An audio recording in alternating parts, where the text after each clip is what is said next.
Welcome in, Wednesday edition, Oxford Exxon Podcast. Chase Parham, Neal, McCready, Clark Ford Studio here this morning. Mike Griffith, who covers the SEC, will join us in about 10 minutes or so. We'll talk plenty of football today, heading into Ole Miss and Kentucky Saturday, 11 o'clock from Vaught-Hemingway Stadium. Keeping an eye on the Hurricane Ian moving toward the Florida coast as we were recording this just after 8 o'clock this morning. So keep an eye on that. I see in the stream a couple people discussing that as well. So yeah, big day, huge. One of them projection-wise, really severe hurricane headed toward the coast. So that and more today on the show. Pretty packed day on MPW Digital. So we'll take you through here this morning. The Oxford Exxon Podcast, Highway 6 West in Oxford. Red beans and rice is your lunch special today. Any size fountain drink, bread, and more. They got great hot case, pork, chicken, side items, desserts. And when you go in, remember, any purchase also allows you to enter the contest to win an official Ole Miss Game Day football jersey, giving out 7 of those this season, including one from Ole Miss and Kentucky this weekend. So go in, make as many purchases you would like. Every time you make a purchase, that's a new entry possibility for those jerseys with the Oxford Exxon. Again, coming to you from the Clark Ford Studio. We are Clark Ford's in Amory, Mississippi. 662-257-1900 is the number. Call it. Ask for Corey Clark. Tell Corey what Ford product you're looking for. He'll send you a quote within 15 minutes in business hours, right to the bottom line. No hassle, no haggle. You get your quote. And the rest is up to you. Shop that quote around. Do what I've done, what I recommend that you do. Let's hop into a Clark Ford today. Corey wants to be a car guy. He wants to be a truck guy. They'll prove to you what that means when you make the call. 662-257-1900 is that number. Let's see. I don't have the right thing up here to tell you about Rafters. Mike Griffith and others will join us on the Rafters Music and Food Hotline. Rafters on Friday. Rafters presents Barstool Sports Sleep. I gotta get this right. Yesterday you just had it. Yesterday it was memorized. Barstool Sports Sleep When You're Dead tour with Brianna Chicken Fry. The party starts at 8 p.m. with Rafters' own DJ Drum, then turns all the way up with DJ Vinny Vibe. Vinny Vibe, of course, one of the most charismatic and talented DJs, producers in the whole country. Best known for his dance, pop, anthem, 7 C's, Dirty Little Secret Remax. He's got multiple residencies at the top nightclubs in the whole country. Showcases his skills with his weekly radio show, Good Vibes Radio, on Sirius XM, Pitbull's Globalization Channel 13. It's also syndicated on various stations throughout the world, featuring mixes from some of the world's biggest names in EDM. Brianna Chicken Fry will be there doing her thing, too. Can't wait for that. VIP tickets have been sold out, but general admission will be available at the door. There'll be a pop-up shop with merch at Rafters from 4 to 6. So come join Chase and all the gang for the biggest party in Oxford, the Barstool Sports Sleep When You're Dead tour. I'd much rather do that one than the one a couple hours south that is being put together and planned for NIL purposes whenever that date is. Yeah. The Starkville one. Yeah. All the tickets got bought by a donor. Did they? Yeah. Got covered there to make sure that's all right. Yeah. It's usually a sign when a donor buys all the tickets.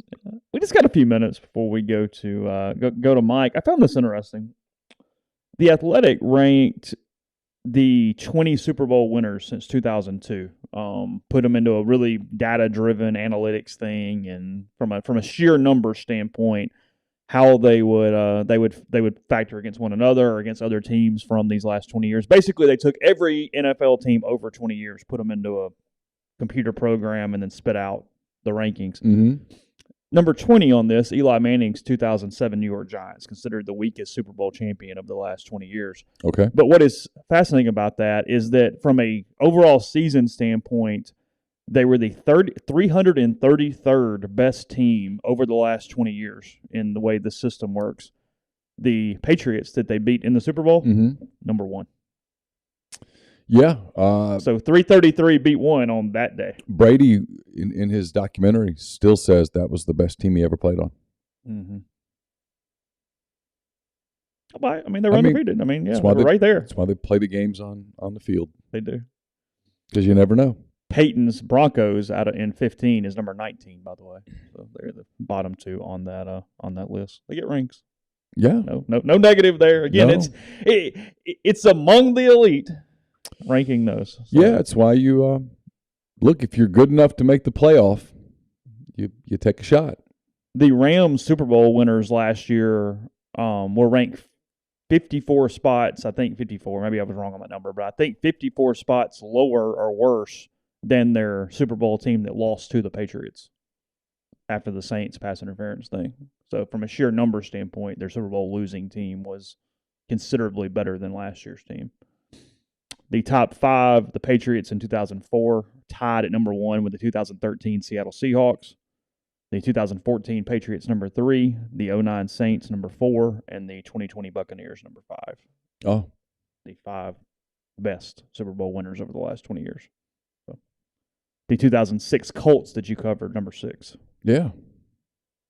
Yeah. I saw the Colts.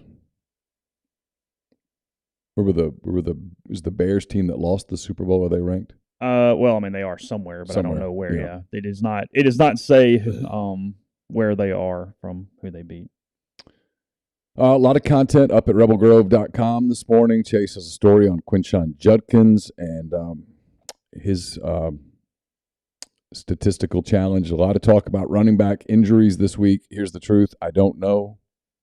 Got burned on injury stuff last year. Not going to get burned this year. There's talk about whether Zach Evans has a hip pointer or not. I think he probably does have a hip pointer. How bad is that hip pointer? Can he play? I don't know. Things sound a little less optimistic for Ulysses Bentley IV, but I don't know that to be true. My sources indicated that Caleb Warren's going to play on Saturday and give it a go, but that he is injured. I don't know about J.J. Pegues, and yesterday Austin Keys was awfully coy about the status of Kari Coleman. There's your injury update. I have a feeling Austin Keys knew not to say a freaking word in any direction, right? I would bet most anything that as he walked to the media room, those were the exact instructions. Don't dare. Don't say anything. Ole Miss's player interviews more and more become utterly useless from a writing standpoint. Just being real. I mean, I turned Malik Heath into something. I'm only because I've done this for a long time. Anyway, that's up. I also have a story. I talked to Jaquez Jones, the former Ole Miss linebacker, plays at Kentucky now. Talked to Jaquez last night, wrote that early this morning. That's up on the site. Also, Justin Rowland, who is the publisher at catsillustrated.com, covers Kentucky for Rivals. He and I did the question and answer thingy, and that's up at rebelgrove.com. And also my mailbag, brought to you by Whitney McNutt of Tommy Morgan Incorporated Realtors. My 200th mailbag, which is, how about that? 200 mailbags. Number 200 is up. Where a credit to you and Whitney McNutt in that. Yes.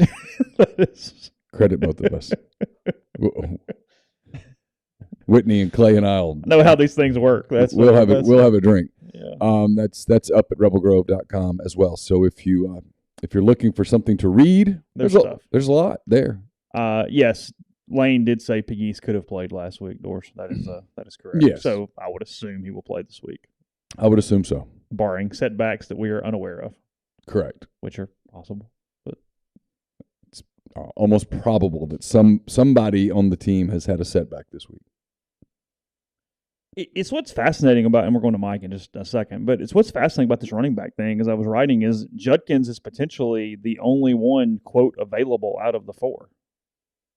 So then, I mean, as I asked you yesterday, does Bullock play? You're like, well, you can't put a gun to his head.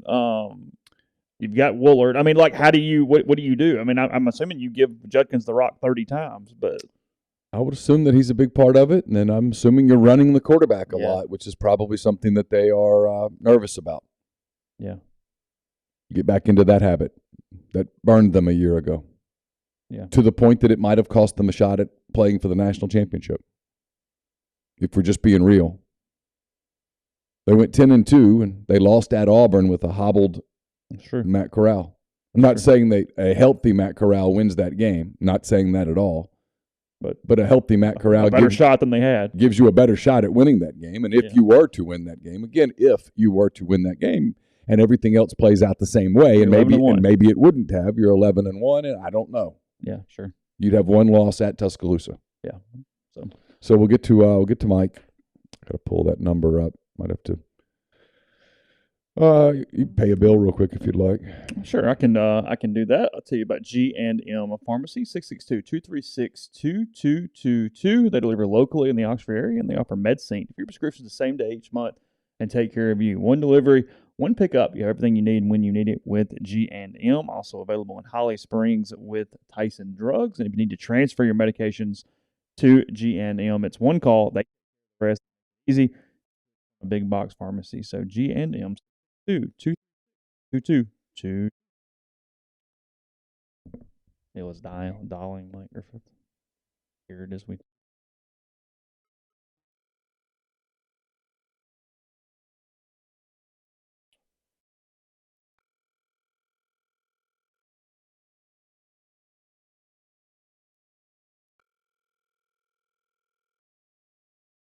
I always worry about this because it pops up as. They don't know.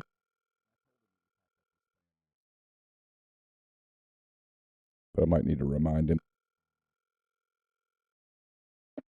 Now. Okay. Oh, he said give him 5 minutes. Yeah. Okay, cool. Yeah, we'll do that. Not a problem. Let's see, what were we talking about? Injuries and such. Yeah, whatever. I don't know. Kentucky gets Chris Rodriguez back. I've been calling him Craig Rodriguez all week. Have you really? Yeah. Craig appreciates that. He probably does. A little press. They get Chris Rodriguez back. Stoops was pretty coy in his press conference regarding him, and you could tell he was almost kind of still pissed at him. Like he was sort of, sure. I'm not gonna go too far on what he's doing for the team when he comes back. Obviously he's a hell of a help, but not gonna go there. Well, if you watch their film, and I watched some of it yesterday taping with Pete, their offensive line's been an issue. Mm-hmm. Frankly, Levis has played a lot better than Levis is getting credit for playing. They don't get enough credit for what they are like at linebacker, where they're pretty damn good. And they don't get enough credit. I don't think Levis gets enough credit, and that receiving corps gets enough credit for how good they are, because they'd be hell on wheels with the better offensive line. Sure. I mean, that right tackle gets just beat a bunch. I mean, Levis has traffic around him a lot and has managed it. And, man, he's good. I mean, you watch him on film, and he is legitimately good. I don't care about all the stuff that people say about overrated. No, he does a lot of stuff really well. Stoops is very dry. Doesn't say a lot. It's not whatever. He just sort of kind of lulls you to sleep in a way when he was talking. I was hunting running back quotes, but I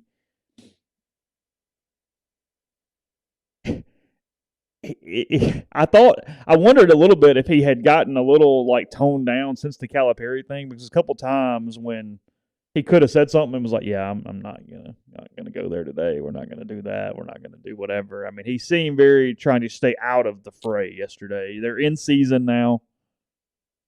Not gonna go that route. Yeah, he doesn't need distractions at this point or anything. He's kind of pro style. Mm-hmm. He's an Iowa guy. Yeah. A lot of talk that job might come open. I mean, he's in a good spot. He just Would you go if you were him? I don't know. I don't know. Take the home stuff out, just job wise. Probably not. Feels even. Yeah. So I mean, it would depend on how much going home meant to him. Yeah. And whether that's even home anymore. He's been in Kentucky so long. He's invested in bourbon. He's invested in horse racing. I mean, he's good. I mean, shows you the screwed up schedule too in the SEC that is going to get better with the 6'3" profile. Is that he's never been to Oxford as Kentucky's head coach. Yeah. They have not been to Oxford since Jeremiah Masoli was the quarterback at Ole Miss. No, it's flawed. 2010. Yeah. It's on 12-year cycles, right? It won't be in through a couple years. Right. It's over. But right now it's on 12-year cycles. It's flawed. It sucks. And yet they go to Mississippi State every other year. You know, It's bizarre. Because somebody would ask him, like, hey, whatever. And he goes, I don't know. It's my first time. Hadn't been there. Got nothing. Yeah. I mean, they were abusing Julian Whitehead last time that Ole Miss won the game. Dude's been in the league a decade and hasn't coached a game at Vaught-Hemingway. What does that say? I mean, it's incredible. It really is dumb. Yeah, it's stupid. We sort of overlook it and go, yeah, it just is the way it is. But no, it's stupid. All right, Mike's ready, so we're going to get Mike Griffith on now. Hello, Mike. How are you? I'm doing great, Neal. Man, I appreciate you spending some time with us. Mike Griffith covers the SEC, Georgia, for the Atlanta Journal-Constitution. He's also a contributor to the SEC Network. You had your power rankings up recently, and I thought they were pretty interesting because there's a really big game here in Oxford, as you know, Kentucky and Ole Miss on Saturday morning. Huge game. And I was been working on this the last couple of weeks, just kind of playing around with it, like how big of a game is this? And in doing so, I was tracking back these two programs, and look, finding a starting point can be a little unfair, but it is what it is. I went back to Ole Miss the end of 2020. They played in the Outback Bowl. They beat Indiana. Then they went 10-3 last year, and they're off to a 4-0 start. And my ULM math told me that means they're 15-3 in their last 18 games. And I was like, I wonder what Kentucky is. And they're the exact same thing. They're 15-3 in the last 18 games. Now, obviously, there's two programs in the league, Alabama and Georgia, that are head and shoulders above that plateau.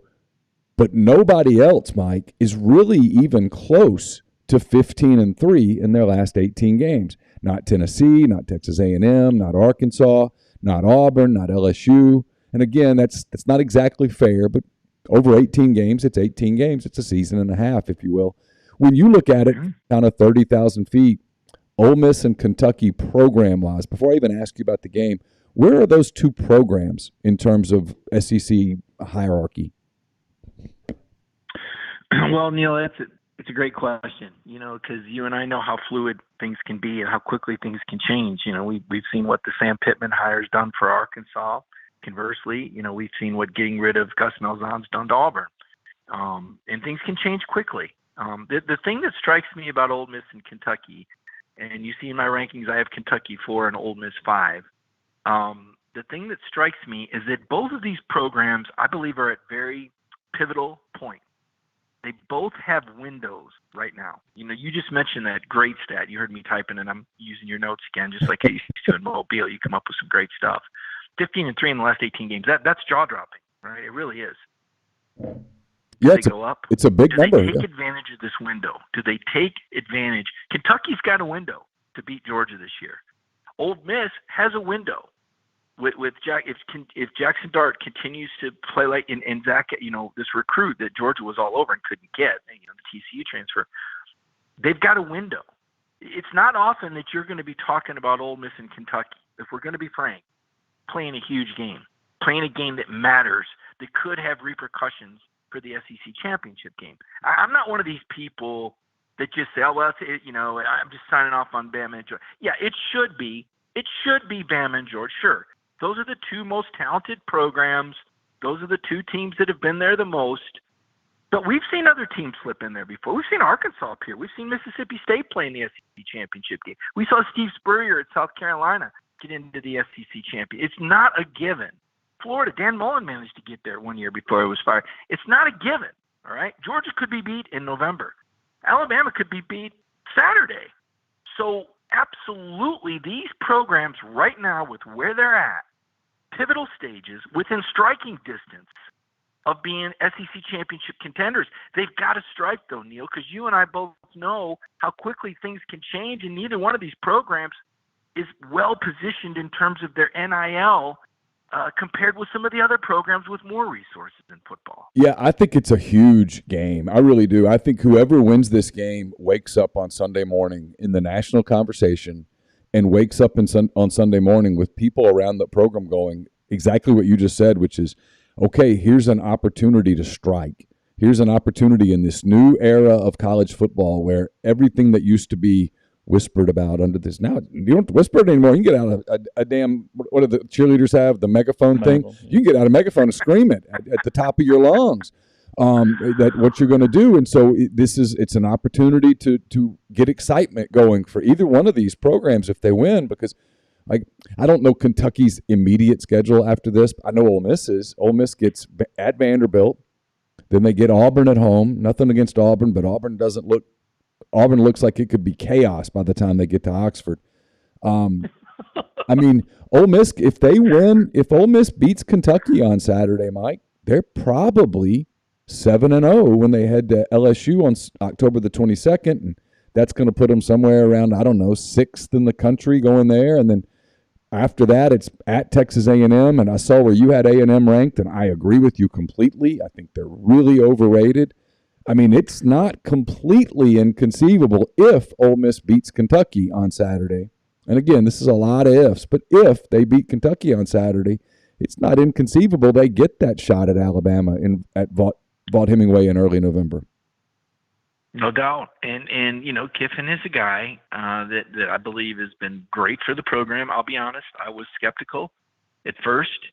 But Lane has made the most of this opportunity. I like who he has become. I like the energy that he's brought. I think he's what Ole Miss needed. I think he's been an image enhancer for a program that, quite frankly, needed that. And he's done well. And I think it's a great marriage. I think Ole Miss needs Lane. I think Lane needs Ole Miss. I know I've heard this. You know, he could go to Auburn talk. I don't know why you would. To me, that's not necessarily a better. It's certainly not a better job right now. And I don't know that it can be. And Neal, I don't know how much you've gone into it, but if anybody understands the dynamics of Alabama and Auburn, it's you. And with the NIL, I think Alabama's advantage over Auburn is going to be even more pronounced moving forward. And so I don't think Auburn is as good of a job right now as Ole Miss is. So but Lane he has said a couple things that I would want to ask you about on your show last year. He's kind of called out the fans a little bit, and that surprises me because I've seen Vaught-Hemingway, and it's just such a great scene, and yet it's 93% capacity and 5 other. What is Lane? Is it not been what it could or should be, Neal? No, I think it's a number of things, right? It's been September. They've played 3 games in 4 weeks. And look, you look around the country, you see this kind of everywhere. And I think this is where coaches, they get in their bubbles, and the football season for a coach is such a grind, and they just don't see anything else. And if you surround yourself, or if you end up kind of getting surrounded with a lot of young people the way Lane does, probably a lot of people who just tell him what he wants to hear, I don't know that there's anybody around to say, hey, chill out, back off.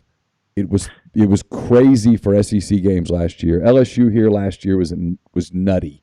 Texas A&M here last year, game day was here. It was insane. Saturday is going to be bonkers. If Ole Miss Auburn game in 2 weeks is going to be bonkers. If anything resembling what you and I talked about a minute ago is here in early November, the Alabama game here will be historic. It was 90-something degrees. They were playing Tulsa.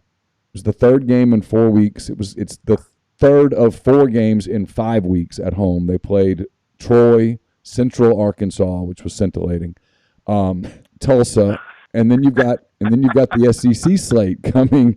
And right. I just think it was a hot day. It was a 3:00 kick. It was a bright sunshine, 90-something degrees. I just think a lot of people said, you know what? We're going next week. And hey, inflation's a real thing. And this isn't a knock on Lane or Kirby or anybody like that, because God bless them. I'm always for people making money and having success.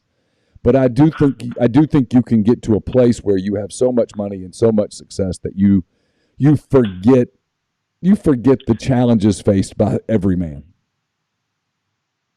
That's a great breakdown. That's absolutely. I mean, I think you nailed it. I hope somebody records it and sends it to Lane. I know he's got the best intentions, and you're right. I know what you're saying. These coaches get in this. The other thing these coaches do that it amuses me, and Kirby's just as guilty as anybody. They get in these bubbles where, like you said, when they've got all these yes people around them in their football building, they start to believe that everything they say is automatically true. Like Kirby Smart stood up there and was telling everybody what a good football team Kent State was. He said, "You guys might think that, but we got the tape." Yeah, well, we got scoreboard. Yeah. Okay, and Oklahoma beat that team 33-3, and Washington beat that team 45-20. And Kent State is 0-17 all time against the SEC. And Kent State doesn't have any players in the NFL, and they haven't had anybody drafted since 2014. I don't want you to tell me that 39-22 was because Kent State was a good football team, and we have to give them credit. That's horse crap. Of course, and when you're getting on the fans for not packing the upper decks of the Georgia Stadium, those are the same people who 9 months ago dropped thousands to go to Atlanta and then to Miami and then to Indianapolis, where the hotel rooms were like $1,200 a night. I mean, those are the same people that dropped that coin. Come on, it's fine. It's part of your job to market. It's part of your job to do that stuff. It's just disingenuous, and I mean that in the nicest possible way. I mean, Here's what I think they should do. I think Lane should send out tweets at halftime to go over the scoreboard, because that's what he does best. Forget the press conference. Let's just all have – in fact, let's just tweet with Lane after games. If he gives the same sort of responses – now, if he gave those responses that he gives on Twitter and press conferences, Neal, it'd be unbelievable. But instead it's Twitter. So I think we ought to just like tweet back at him during press conference, and you can have a little Twitter bird when Lane gets a question. In all seriousness, that would actually be really fun. What he's doing is with the run game. And it's interesting because Spurrier was kind of like this. He's kind of, I want to slow the roll on modern day Spurrier, because Spurrier was a Heisman Trophy winner and won 7 conference championships in 12 years. But in terms of the offensive genius, in terms of the ability to adjust in game, and just like Spurrier, there is a sneaky good run game behind Lane Kiffin's pass efficiency and quarterback development, and I'm seeing it again. Yep. And I'm really intrigued by this game. I can't wait to watch it. This is going to be a great football game. I know. I mean, I've been excited about this game for like 7 months, because you could look at the schedule and you could go, okay, Ole Miss is going to be 4-0. We're not going to really know a whole lot about them one way or the other, but they're going to be 4-0. I thought Kentucky would be 4-0. I thought they would win at Florida. They did, and they've played around with Northern Illinois and others, and their offensive line looks kind of shaky. And yet, I love Levis, and you can see so much potential in his game. I don't mean for right now to win the Heisman or anything like that, but you can see when you watch him kind of on film and with football people who know what the hell they're talking about, and they sort of show you some things, you're like, oh, that's why the NFL likes him so much as a potential face of a franchise. There's just a lot there, and you see Jackson Dart's progress week to week, and you see this game, and like you said, the league's kind of outside of the top 2, sort of wide open, and I'm going to ask you about the top 2 in a minute, but it's a super interesting game, and I have absolutely unlike the first 4 games that we've covered where you're like, Ole Miss is going to win, it's just kind of a matter of how they win or whatever. I don't know that Ole Miss is going to win. I don't know that Ole Miss is going to lose. I don't know. I mean, I have a lot of respect for what Mark Stoops has done at Kentucky, and he's got a really talented quarterback, and they've got a really good defense, and they get Rodriguez back, and there's just a lot of stuff. I think it's a super exciting game. Well, it's interesting. Being at a basketball school has worked for Mark Stoops, and I wrote a column earlier this year. I thought Mark Stoops overstepped his bounds when he challenged John Calipari. Now, look, I'm speaking to an audience here that knows all about Cal. He was at Memphis, and nobody's slicker, and I've got respect for Cal. It doesn't mean I've always liked him. But, Neal, I've always respected him because the guy's a winner. And he always comes out, even when he shouldn't come out smelling like a rose, he does. And that's the thing I kind of like about him. Like, nothing sticks to this guy. But he's been a winner. I want to say 8 or 9 times out of the 12 years he's been at Kentucky, they have either won the SEC outright or won the SEC tournament. That's a fantastic stat. Now, last year you could say, well, they lost the first round. They beat the two teams that played for the national title. Kentucky beat both those teams by double digits in the regular season and killed Kansas at Kansas. So the guy can coach, all right? The guy can recruit, the guy can coach. And what he's done, maybe it doesn't meet, some bluegrass standards, but it's still pretty damn good. And they're still a basketball school. Now, enter Mark Stoops. He's had some success. This was the first time, I think, since 1978 that they've been ranked in the preseason top 25. But, Neal, this isn't going to surprise you. This statistic is not going to surprise you. Mark Stoops is the longest tenured coach in the Power 5 ranks of FBS to have not won at least his division. If he's anywhere else and you go 10 years without winning your division, you don't make it. You don't go that long at all. You don't go that long at Texas A&M. You don't last anywhere else 10 years without at least winning your division. So for him to decry this basketball school thing, he was out of bounds. Number one, you got to know your place. And Kentucky is basketball, and Alabama is football. You don't hear Oates going, we're a basketball. No. Don't even go there. Bruce Pearl, the marketing genius, is smart enough to say, we're an everything school. Yeah. Right? He ain't going to try to take the play. He gets it, right? He understands. Rick Barnes, but Mark, it's kind of like Mark, calm down here. You haven't won anything yet, okay? And you've done a nice job for being Kentucky. But you've lost 12 or 13 years in a row to Georgia, okay? You haven't played. You're one of only two schools in the East that hasn't played in the SEC championship game ever. You've got the second smallest stadium in the league, right there with Vanderbilt. So slow the roll. Yes, you passed Bear Bryant as the school's all-time winningest coach, but it took you 10 years, and he did it in 8 with the 11-game schedule.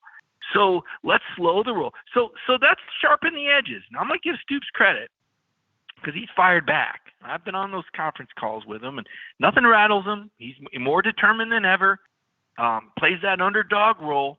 But I just love the contrast of Stoops versus Kiffin and Kentucky versus Ole Miss. These are two programs that have found their way to moderate success, as I said, on the doorstep of being within striking distance for conference championship. They've done it their own way. In a conference that chews up and spits out so many great coaches, because get it straight, nobody gets to this league without being a great coach. There's no such thing as a bad SEC football coach. You got to understand that. To get to this point, you got to be the best of the best.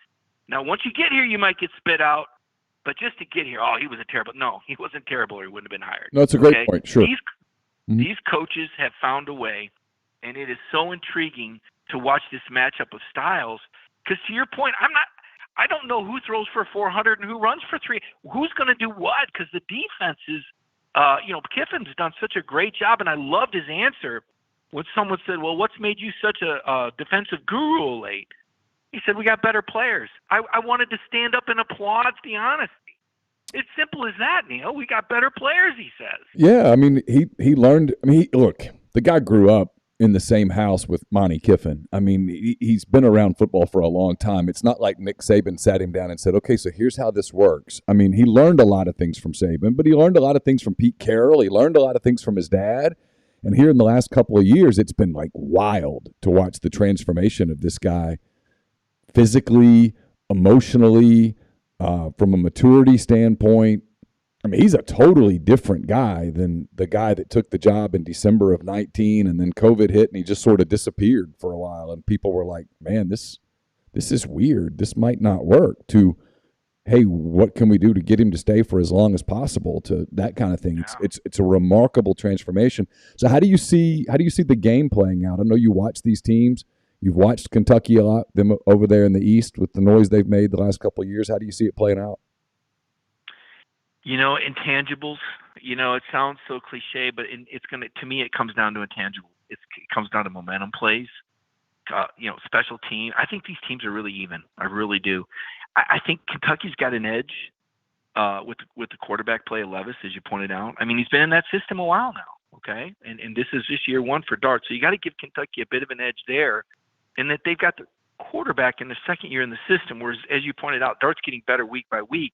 You almost wish this game was in the 8th week of the season when Dart's even further along, because you just know how Lane teaches. And I saw that with Jonathan Crompton at Tennessee way back when. His quarterbacks get better and better and better.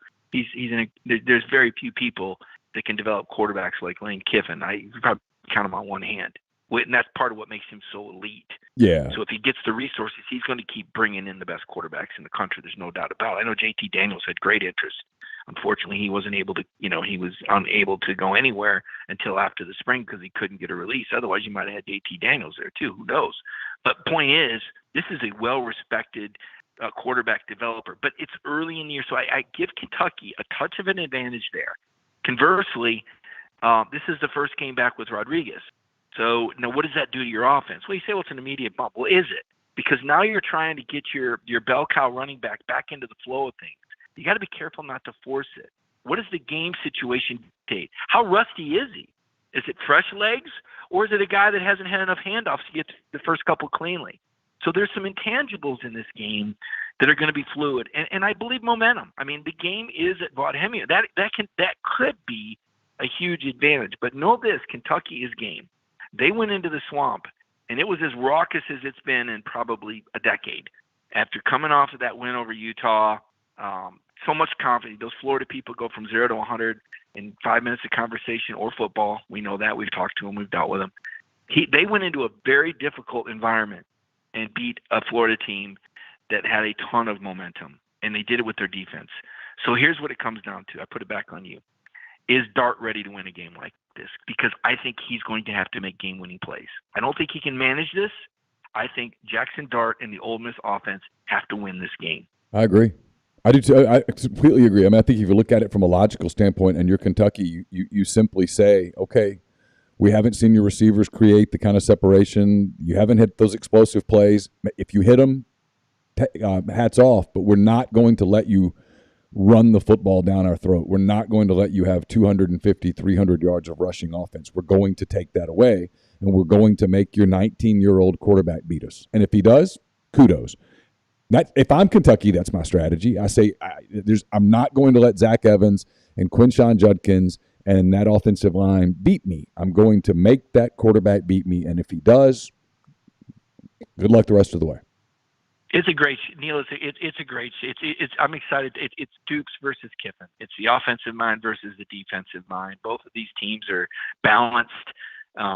It's a hell of a football. It really, really is. It's exciting because we don't often get these sort of matchups this early in the year and catch both of these teams undefeated. As I said, both arrows are pointing up. Both these teams are contenders. I'm excited for Oxford. Part of me, I'm going to, in full transparency, I'm going to LSU and Auburn because Auburn plays Georgia the following week. But I kind of had it in my mind to maybe ask my boss if I could go to this team selfishly. Well, Kentucky, because I did the Tennessee-Florida game. But, no. We got to keep it tied in with Georgia a little bit tighter. But this is a game I want to see. I selfishly would want to be there just because of, two programs on a rise and two coaches on the rise that are matched and embraced by their culture colliding. And there's just not many programs. I would say these are, I sit here and say, I'd say these are two of the top 10 teams in the country. The rankings pretty much tell you that. That says a lot. And when's the last time Ole Miss and Kentucky were both in the brink of the top 10, or if not, I can't even think of another time in history. Not in my lifetime. I mean, maybe back in the '60s or something. I don't know. I'm probably not near the historian. During the Paul Bryant, maybe during the Bryant Kentucky era. Yeah, maybe Johnny Vaught and something like that. I don't know. Let me ask you this, because I don't have you forever. Alabama's got 4 really interesting SEC road games, starting with this week. And I think we lost because Arkansas sort of choked against A&M. We lost a little bit of what could have been the buildup for this one. But you got at Arkansas, they've got to go to a Tennessee team that's really playing with confidence. They have to come here to Oxford, and they've got to go to Baton Rouge. And Brian Kelly's team might be a lot different by the time Alabama gets down there. Your opinion: does Alabama run the table in the SEC West on these SEC on these road games, or does somebody get them? That's a great point. I hadn't looked at that schedule like that. If you're asking me if I'd take Bama 4-0 or drop one, I'm going to tell you they're going to drop one on the next 4. I just listen. Bryce Young is fantastic. He is everything he's supposed to be. I was a doubter. I went out to California doing some work on JT Daniels, and of course Bryce went to the same high school out there, Mater Dei, and I know you got a lot of great high school fans in that area too. So they're probably aware of the Trinity League and those high schools out there, St. John Bosco and Mater Dei, which are like, I don't know, better than some junior college programs. It's just remarkable that California can have that good high school football, but those schools really are. And I had talked to the opposing coaches of Bryce Young as well as his high school coach, and Bryce is just he's remarkable. He is the college version of Drew Brees. I mean, this is a guy who moves, who makes decisions, who thinks on the run, who can hurt you with his feet, who can extend plays, but he's one man. And I don't believe that they have the skill position players, particularly a receiver, that they've had over the last 5 or 6 years. There's a drop-off there. And Jermaine Burton's a kid I covered here. He's a good kid, nice kid, but he's not in that league with Jameson Williams. He's just not. And I just don't – and that's going to be hard. I like Jahmyr Gibbs, but he's one man. Now, what Bama has is an incredible defense. Now, I don't know that I think it's to the level that Georgia's was last year, but I do think it's good enough to win some football games with turnovers, being assignment sound. It's just the challenges that you just mentioned, though. I mean, Arkansas is going to beat you up. Now, they're probably going to win that game by 2 or 3 touchdowns, but they're going to be a little beat up because Sam Pittman, probably, another great hire. Just one of the more remarkable stories. We could do a whole show on Sam. That team plays physical. I was up there for the South Carolina-Arkansas game, and there's going to be some energy in that place. I was blown away by Northwest Arkansas. So that's going to be a physical game. Then you said Tennessee. Yeah. And Tennessee's got a bye this week, by the way. That team is on fire, and that stadium is on fire. And I lived there a long time. And when they get momentum, it's a scary thing, good or bad, as Lane can tell you, as mattresses are still blazing somewhere. So, and then you mentioned, the other game, Bama could LSU. I'm not sure what Brian Kelly has personnel-wise, because he's had to do a lot of. He's had to change the culture. He's had to turn that. This is a great football coach, folks. Let me tell you something. I don't know how it ends for Brian Kelly at LSU. But this is one of the most accomplished coaches in history. If you go back to his Grand Valley State days up in Michigan, I mean, there's a reason why he's Notre Dame's winningest coach. And I know we all shrug because it's not the Notre Dame of the 70s or the 80s even. But this is a hell of a football coach. And if he can get that culture behind him, he's absolutely a threat to take over the West. But he's got to get the culture behind him. And that's going to be challenging because he doesn't talk like a lot of the same people down there. And Ed Orgeron was so immensely popular as a person. There's always going to be loyalists lingering, and you know the danger of that from your years at Auburn.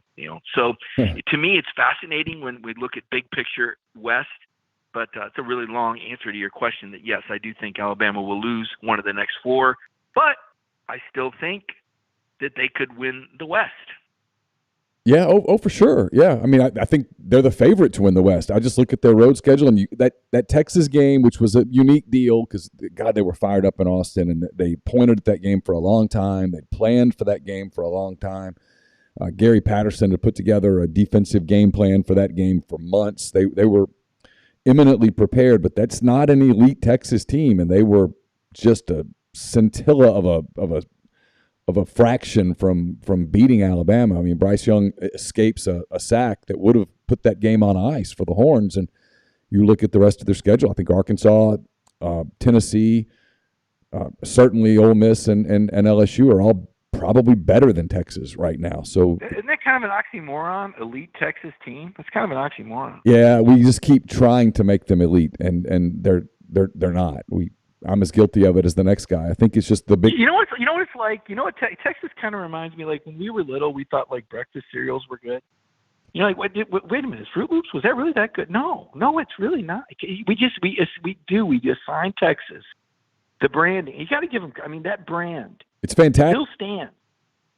Yeah, it's the horns and the burnt orange and Texas and yeah, it's a great brand. And when they are good, like in the Mac Brown heyday, I mean, it was must-watch television.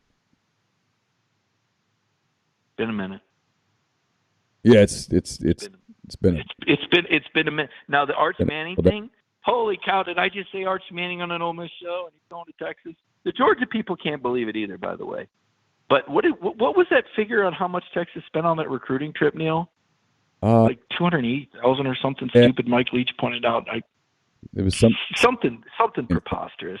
Look, the bottom line is that kid wants to go somewhere where he can just air it out. And I talked to David Cutcliffe about that, and another well-respected, Ole Miss man of yesteryear. And Cut kind of hints around at things. He never really comes out and says it. He kind of said, well, maybe that he didn't really want to go here and he didn't really want to go there because this would upset, this uncle and this would upset that uncle. So maybe Texas was just kind of this isn't going to piss anybody off. If he goes to Georgia, Peyton ain't going to like it. If he goes to Bama, Eli ain't going to like it. So if he goes to Ole Miss, he's never going to be, his granddaddy. But here he could be himself. So maybe there's something to be said for that. Although I got to wonder, after they lost to Texas Tech, are we positive that Arch is going to stick with this? I'd bet on it. Yeah, I'd bet on it. I'll tell you the day that I think Georgia lost Arch Manning was the night that Georgia won the national championship. That's what I think. I think if Georgia had lost that game, Arch Manning was committing to Georgia. I think he wants to go someplace where he can be the guy. He wants to go someplace where he can be the brand, and where if they win it, it's his. Right. Makes sense. You go to Alabama. I like it. You go to Alabama, you're just the next guy to win it. If you go to Ole Miss, you're always compared to Eli. Everything's Manning. If you go to Georgia now, they've won. I mean, they've already won, which leads me to my next question. Are they going to win it again? Yeah, not with where they're at right now, okay? I mean, here's the thing. It kind of reminds me of Alabama last year. You think about it, in week 2, Alabama darn near probably should have lost to Florida. We got outplayed by Dan Mullen's Gators. If Mullen, 2-point conversion, it just that Alabama, and then they did lose to an 8-4 Texas A&M team. So Bama wasn't Bama. I mean, hell, they were down. I was sitting there at Jordan-Hare Stadium. It was 10-0 going in the fourth quarter. I'm thinking, geez, this is, and then Bryce happened. And then 13 plays in 97 yards later, and I'm calling, that guy's got my Heisman vote. This guy's, and then 1 week later, they're putting 41 on a defense that has 5 first-rounders. So, teams can evolve and get better and grow. And when you lose what Bama did after 2020, 6 first-round draft picks, it's going to take you a minute. Much less. I mean, the fact that they even made it back to the SEC championship game is remarkable, much less won it, dominated it, frankly. So can Georgia grow into that? Perhaps. But I feel like that they don't have the ceiling. And I hate to say this, Neal, because Georgia fans get so angry with me. And I don't want to upset anyone, but I got this truth serum thing. I just don't think Stetson Bennett has a great ceiling. I don't want to be mean or ugly about it, but when we talk about players like Manning's or Bryce Young's or, for that matter, Stroud, Caleb Williams. I mean, there's a reason why. Don't get mad at me. There's a reason why Georgia went after Caleb Williams. Okay, they just won a title with Stetson Bennett, and they were trying to get Caleb Williams. Now, don't be mad at me about that. There's a reason why Stetson Bennett was the third-string quarterback going into last season. That's not my fault for pointing that out. So to me, it's incredibly hypocritical for Kirby Smart, and I love covering Kirby. I mean, there's 99 out of 100 things I'm going to tell you that's great that make him a championship coach, and Georgia wouldn't trade him for anybody. He's perfect. He's never the glass is never full. He always wants more. He's never complacent. I mean, he has all these incredible qualities. But for him to call out the media for not respecting Stetson Bennett, hey, wait a minute. You're the guy that had him third string. You're the guy that recruited Jamie Newman and JT Daniels when he was on your roster already. You're the guy that started Dwan Mathis over him. You're the guy that called him a bonehead numerous times. Why is the media disrespectful for picking up on that? So what Stetson's done is remarkable. It's a story. This is what I tell the people, and I hope they get it right. I'm not a Stetson Bennett hater, but I'm also not a revisionist historian. Stetson Bennett is not the story of a player whose talents were overlooked. Okay? Stetson Bennett is the story of a player who hung in there and got better each year and cashed in on an opportunity to lead a team. But it's not like, oh, y'all were wrong about him last year. No, we weren't. No, we weren't. Watch the film. Watch the Florida game. Watch he made bad decisions. He couldn't make intermediate throws, and he didn't have the quarterback qualities of more skilled quarterbacks because he had never been the first team guy in an off season. Well, now fast forward 1 year, Neal, and Todd Monken, who's offensive genius, I'd put him in the Kiffin category, has had an opportunity to design an offense around Stetson's strengths. Stetson has worked on his footwork. He's making the intermediate throw. Game one, Dan Lanning, who was the defensive coordinator for Georgia, saw Stetson every day. He said, you know what? I'm going to make Stetson make those plays that he couldn't make last year. And Todd Monken knew that Dan Lanning was going to make Stetson make those throws and those plays that he hadn't made last year. And he designed an entire offensive game plan around that. And they completely out-schemed Oregon. It was 49-3. But did you know Oregon outrushed Georgia? Did you know both teams had 14 first downs in the first half? Hidden numbers, but Georgia's execution, proficiency, efficiency, Stetson Bennett's improved play, decision-making, intermediate throws, footwork, not making bad decisions. I want to give this guy credit for the improvement he's shown. I don't want to say that he's been this great all along and they just missed the boat, because that's not true. Otherwise, he wouldn't have been the third stringer. Otherwise, they wouldn't have signed J.T. Daniels. Otherwise, they wouldn't have signed Jamie Newman. Otherwise, they wouldn't have started Warren Mathis. So it's not like the media just missed. That's absolutely an incorrect vibe. The truth of the matter is this is a player that deserves a ton of credit for getting better and sticking with it and believing in himself. It's an incredible story, as I wrote. Hollywood doesn't need the revisionist history, okay? This isn't a guy who's out there doing community works in love school, okay? That's not him. He just wants to play football. Simple as that. He's a 31 ACT, but he doesn't love class, if we're going to be honest. We don't need to change that narrative. We like the renegade, right? We like Lane Kiffin. You don't have to fit in a box and be perfect anymore and be on Disney Sunday night for America to like your story. In fact, we seem to like the people with the most warts and the most issues that have overcome it, because that's real life. There's no doubt about it. Georgia has some real life issues right now, Neal. They're not running the ball well in the red zone. They have red zone issues. They got a very low touchdown ratio compared to Ohio State, Alabama, and Tennessee. They got a good defense, but it's a young defense. They just had a DB get a DUI, a starting DB. They're down two players at the star position. The transfer from West Virginia hasn't worked out. They've got a schedule that's conducive to them getting better, right? This week at Missouri, following week home to Auburn, following week home to Vanderbilt, bye week, Florida in Jacksonville. We won't find out until the run of Tennessee at Sanford Stadium, at Mississippi State, and at Kentucky in November. So that's a really long answer to your question. Could they win it? Yes. Will they? The odds would probably be against it. Mike, you're awesome. Really appreciate the time. I've been a fan for a long time. Followed your work for 2 decades, as you know. I think the SEC Network needs to put you in the big chair. I've told people that. Maybe one day they will. I hope they do. Appreciate you spending some time with us here. Hope you have a great weekend.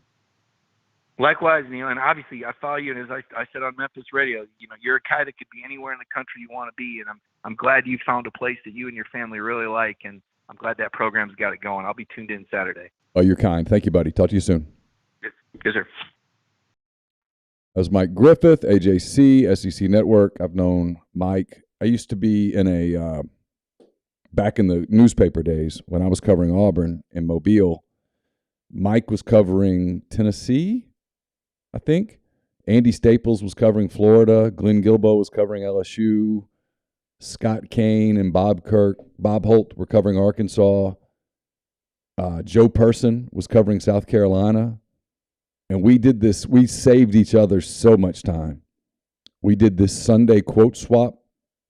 Notebooks. We just got quotes from and just mass emailed them to everybody.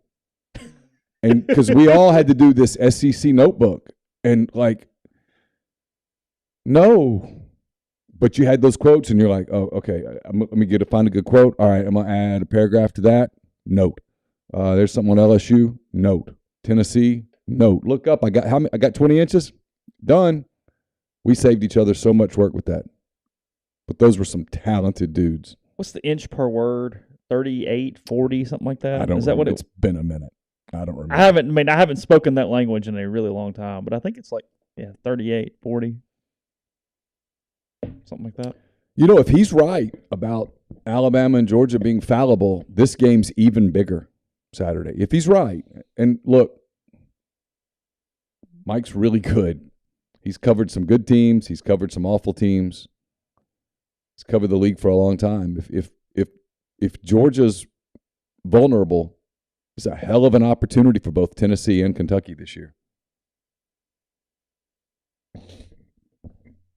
Because they've got time to improve. The stat pack was interesting because just looking at it, Alabama looks more vulnerable than Georgia. I get Saturday happened, but in general. Here's what's interesting. Playing on Alabama for a minute, because I agree with you. And I think if you made me do the over-under, 3.5 over-under, 4 road games for Alabama, do they go over-under? I think I go under. Are we talking about Saturday in Fayetteville any differently if one kick goes through? If KJ Jefferson doesn't fumble? Do you know what I mean? Let's say for the sake of this conversation that KJ doesn't fumble and they score there. It's 21-7 and Arkansas ends up winning 35-17. Or is the conversation different? Because they were one play away from that happening. Or if the kid makes the kick and they win 24-23. You mean on a larger scale is Arkansas a contender?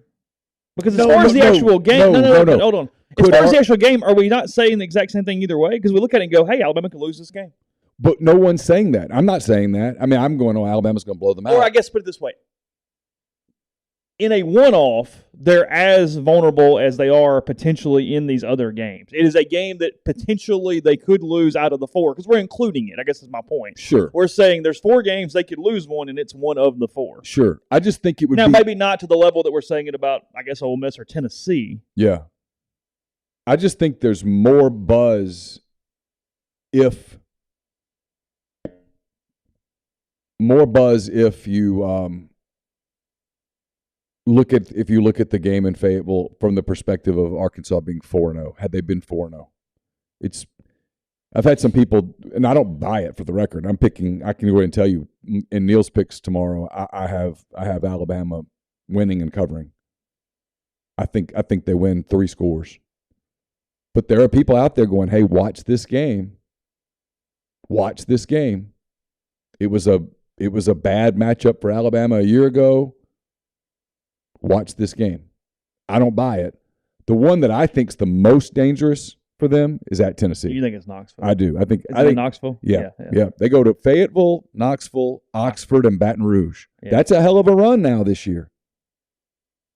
I think it's Tennessee. I think Tennessee can score on anyone. And all they got to do is produce just a little bit of defense in that game. Grind says Arkansas covers and it goes over. I do like the over. I think Arkansas scores on everyone they play. Defensively, they're deficient. 11-1 Tennessee would have a chance if they lost to Georgia and beat Alabama. Mm-hmm. Yeah. Because you wouldn't have to play the title game. Yeah. Well, no. Yeah, I'm correct. Yeah. And Georgia's got to go to Lexington. And in a scenario where Kentucky wins this game, Kentucky has one realistic hurdle between if it leaves Oxford with a win, it has one realistic hurdle between that and a showdown in Lexington with a hell of a lot on the line, and that's they got to go to Tennessee. That's a hell of a hurdle. But that's the only one. And Tennessee's before Georgia. Yeah. Georgia's at the end. I mean, just saying, if he's right, if these two teams are more human than we're making them out to be, it gets the whole league gets really interesting in a hurry. And look, if you're Ole Miss, I mean, I hate to overplay because we've got to do a show next week if they lose. But if Ole Miss wins, Ole Miss becomes a really big story until at least October 22nd. Because I don't think they're losing in Nashville. If you told me that they played sloppily and didn't cover, I'd buy it. And I don't think they're losing to Auburn. 7-0 Ole Miss, ranked 7th in the country, headed to LSU is a big damn deal. And as Ole Miss is where you're walking into a hornet's nest. Yeah. I always love it when people are like, you hate Ole Miss. You cheer against Ole Miss. No, my pocketbook's cheering for 7-0 going to Baton Rouge, I promise you. That would be a good week. Can make that week work. Let me just tell you, I can pull up analytics on downloads right now, and I know what is happening with our downloads. I know what happens if Ole Miss keeps winning, setting up bigger and bigger games. You think whatever it is, 9-0 Ole Miss hosting Alabama on November 12th wouldn't be a... It would be 9-0. Yeah, if they got there, that'd be 9-0. Yeah, I think LSU and A&M. I think we'd get some downloads. Everybody'd be literally locked in that week. Yep. Hey, it's been a lot of good reporters have come through Mobile. Ted Miller, Mike Griffith. A lot of good dudes worked in the Mobile Press Register. A lot of shady cats, but a lot of good dudes too. What was his name? Brent Schoenberger. Big-time investigative reporter for USA Today. Yeah.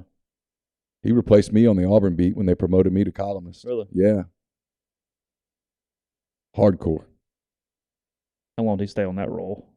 A couple years. Yeah. Tom Murphy was in Mobile for a long time. Tom's great. One of the best guys covering. I mean, he's probably the best reporter on the Arkansas beat right now. Been up there for a while now. So be careful throwing shade at Mobile Press Register. There was a time. That was a hell of a paper. It's also well funded there for a while. Oh, we called it the cash register. Go wherever. I just turned it in. 2 papers covering Arkansas because they merged the Northwest Arkansas papers into one, right? So I think so. Yeah. You all right? Yeah, my phone was blowing up. Okay. It was actually Justin Rowland responding to the 5 questions thing is what was popping. So that's okay. What it was. Yeah, it was something to do with, I don't know. Something about making a pick or not making a pick or something. I don't know. I didn't read the whole thing. I just saw the thumbnail. He didn't. He wasn't ready to make his prediction yet. Probably because they have a prediction piece that comes out later in the week. Okay, it's fine. Yeah, no big deal. It was really good. His contribution to it was better than mine. It was good. It's one of the sites that I look at. They do a good job. What's their basketball football split? I mean, it's a basketball. Sure, yeah. As it should be. But they're doing a lot of football right now. I mean, this is like he said in one of his answers, my first question was, how big of a moment is this for Kentucky? And it's big. I mean, it's big. If Kentucky wins this game, this is big. They will have gone to Florida and Ole Miss and won. Suddenly you're having a different conversation. I'm just telling you, whoever wins this game wakes up Sunday morning having a different conversation. Yeah. Period. No matter what happens in Fayetteville or Auburn or anywhere else that day. Whoever wins this game wakes up having a completely different conversation on Sunday. A big conversation. Whether you're ready for that moment or not, whether you want to have that conversation or not, and I assure you Lane Kiffin probably doesn't want to have it yet. But you're in the national championship mix. The winner of this game is in the national championship mix. It's in front of you at that point. It's absolutely in front of you. Where maybe you could even stumble once and get there. The winner of this game absolutely moves up a level this year. No question. Period. And the loser of this game's got to get up and roll, and it's going to be disappointing because you got to you'll have to get back going again. Well, in the later half of the schedule, it's just kind of back to back to back to back. And I get that you at least got to prepare for Vanderbilt, but they do get a break a little bit of going for a second. Sure. They can go. It's perfect. And then get back going. And then you get Auburn here. Yeah. And Auburn's got to play LSU, then they got to go to Georgia. Yeah. I mean, the odds of Auburn being chaotic by the time they get here is really high. Yeah.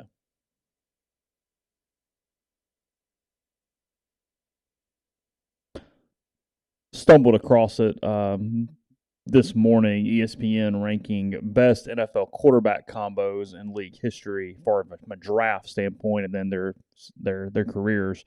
Ben Roethlisberger and Eli Manning coming in at number 2 on that list from 2004. So just a little Ole Miss note there for that, and it's as of now because I mean number 3 already is Josh Allen and Lamar Jackson, and Josh would have a chance to drag up that list, if you will.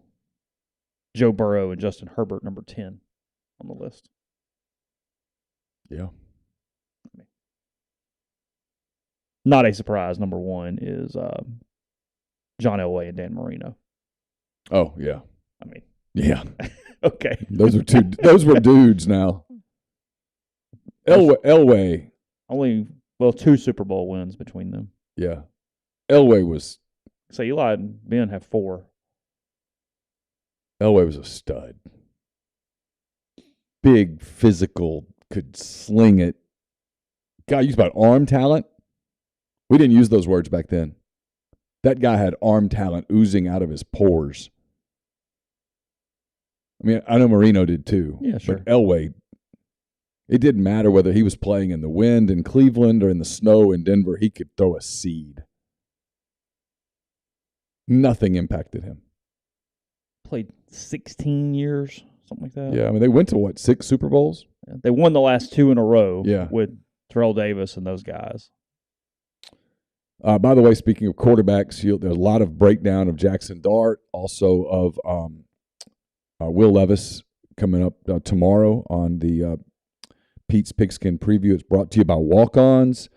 Walk-On Sports Bistro puts everything they've got into bringing you game day with the taste of Louisiana. Dig into their mouth-watering, made-from-scratch Louisiana cuisine, po' boys, gumbo, voodoo shrimp, plus fan favorites like juicy burgers, fresh salads, all of that in front of 70-plus TVs, 40-plus ice-cold beers on tap. Check them out in Oxford or Ridgeland today. Also tomorrow on MPW, the Butcher versus the Spin Instructor, brought to you by LB's Meat Market, 2008, University Avenue in Oxford. They'll be open all day Friday. They're going to open on Saturday at 2 p.m. So if you're leaving the stadium after the game and you're looking for, maybe you don't want to fight all the restaurant crowd and stuff, which will be, I'm sure, a zoo on the square on Saturday night, you can go to LB's and grab all the freshest cuts, turn on the night games on Saturday, and have a great time. A few different little quick hits here. One, Aaron Judge, he goes 0 for 1 with 4 walks on Tuesday. People were frustrated, but he saw 6.6 pitches per at bats. Very hittable pitches, just didn't do anything with them. He's pressing. Oh, it's all in your head at this point. He's human. Yeah. It's harder to hit a baseball when you know what the next baseball you hit means. When you come up, they're having to cycle out the balls to bring in the new balls, and it's a big deal, and everyone stands up, and everybody's on a cell phone. Yeah, it's not just playing in the dog days of July when we're just up at the plate, we get a home run. And he knows. I mean, you read about what Roger Maris went through when he did it, and that was then. That was 60 years ago. I mean, nobody had a cell phone.